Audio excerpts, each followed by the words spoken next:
गपोड़ी बहू। उमा जी की बहू पिंकी को गप्पे मारने की बहुत आदत थी। वो जब भी किसी के बारे में बातें करती तो बड़े बड़े गप्पे फेंका करती। आसपास के सब लोगों को पता था कि पिंकी बहुत बड़ी गपोड़ी बाज है। लोग उसकी बात पर विश्वास नहीं किया करते थे, लेकिन हाँ, उसकी बातें सुन सुनकर हंसते बहुत थे। अरे बहू, पड़ोस वाली शर्मा जी है ना, उनकी बेटी का जन्मदिन है, तुम भी चली जाना।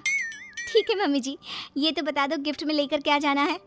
अरे लेकर क्या जाना है, 250 का लिफाफा दे देना, बस काफी है। अरे मम्मी जी, अच्छा लगेगा क्या?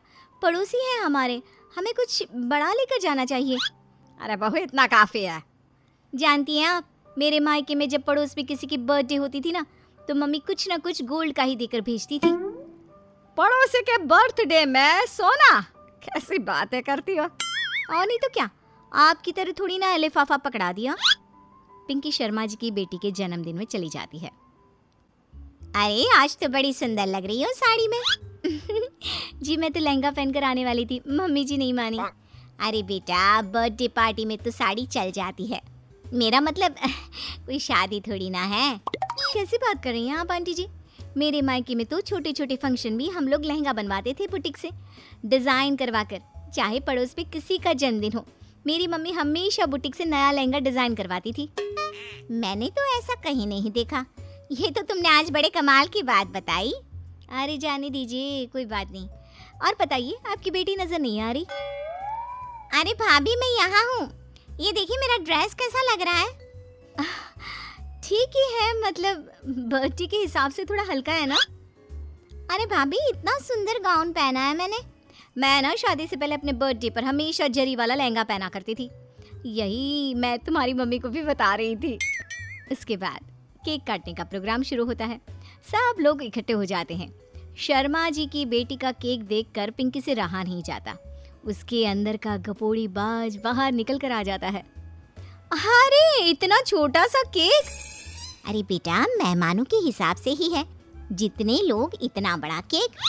आंटी जी, कम से कम 4 या 5 मंजिल वाला केक तो बनाना चाहिए था। आपकी बेटी का बर्थडे रोज रोज थोड़ी ना आता है। मेरे बर्थडे पर हमेशा पापा 4 केक बनवाते थे, सारे केक 4-4 मंजिल के होते थे। वहाँ पर सारे लोग उमा जी के मोहल्ले के ही थे और वो पिंकी के गप्पे मारने की आदत से अच्छी तरह वाकिफ थे, इसलिए सब लोग उसकी बात सुनकर हंसने लगे, लेकिन किसी ने पिंकी से कुछ नहीं कहा। एक दिन सुबह सुबह पिंकी ने अपनी सास से कहा, मम्मी जी, मेरे मम्मी पापा मुझसे मिलने के लिए यहाँ आ रहे हैं। अरे वाह, ये तो बहुत अच्छी बात है, उनके आने की तैयारी करो, अच्छा अच्छा खाना बनाओ। वैसे कब तक आएंगे? मम्मी जी फ़्लाइट से आ रहे हैं, कल शाम को 4 बजे की फ़्लाइट है। फ़्लाइट? लेकिन बेटा, तेरा मायका तो यहाँ से 2 घंटे की दूरी पर है, तेरे मम्मी पापा फ़्लाइट से कब से आने लगे? अरे मम्मी जी, आपको पता नहीं है, मेरे मम्मी पापा ना आधे घंटे की दूरी के लिए भी फ़्लाइट का टिकट बुक करवाती है। अरे गप्पे थोड़े कम मारा करो बहू, कोई फ़्लाइट से तब आएगा ना जब यहाँ पर एयरपोर्ट होगा। तुम्हारी मम्मी क्या उड़ कर आएगी घर में? अरे हाँ मम्मी जी, मैं तो भूल ही गई थी। वो क्या ना, मेरे मम्मी पापा हमेशा फ़्लाइट से ही ट्रैवल करते हैं, तो मेरे दिमाग से ही निकल गया था। अगले दिन पिंकी के मम्मी और पापा पिंकी से मिलने के लिए उसके घर आते हैं। आइए आइए जी, आपका बहुत बहुत स्वागत है। और समदन जी, हमारी बेटे की कोई शिकायत तो नहीं ना? ठीक से संभाल लिया है ना आपका घर? अरे मेरी बहू बहुत समझदार है, घर का काम बहुत अच्छे तरीके से करती है। बस थोड़ा ज़्यादा बोलने की आदत है उसे, आपको परेशान करती होगी ना? बात तो आपकी सही है, उसकी थोड़ा ज़्यादा नहीं बहुत ज़्यादा बोलने की आदत है। लेकिन कोई बात नहीं, आपकी बेटी दिल की बहुत अच्छी है, बस थोड़ा बोलती ही तो ज़्यादा है। पिंकी बेटा, इधर आओ, देखो तुम्हारे मम्मी पापा आए हैं, तुमने इनके लिए खाना तो बना लिया ना? वो क्या है ना मम्मी जी, आपसे एक बात कहनी थी। हाँ हाँ बोलो बहू, क्या बात है, डरने की कोई ज़रूरत नहीं। वो मम्मी जी, मैंने सोचा मम्मी पापा आए हैं तो खाना बाहर से मंगवा लेती हूँ। अरे कोई बात नहीं बेटा, वैसे भी तुम किचन में काम करने लग जाती तो अपने मम्मी पापा से बात कब करती। बहुत अच्छा किया, अब तुम अपने मम्मी पापा के साथ बैठकर आराम से बात करो, मैं अंदर जाती हूँ। शाम का वक्त जैसे ही दरवाजे की घंटी बजी, 3-4 लोग हाथों में खाने के बहुत सारे पैकेट लेकर उमा जी के घर पहुँच गए।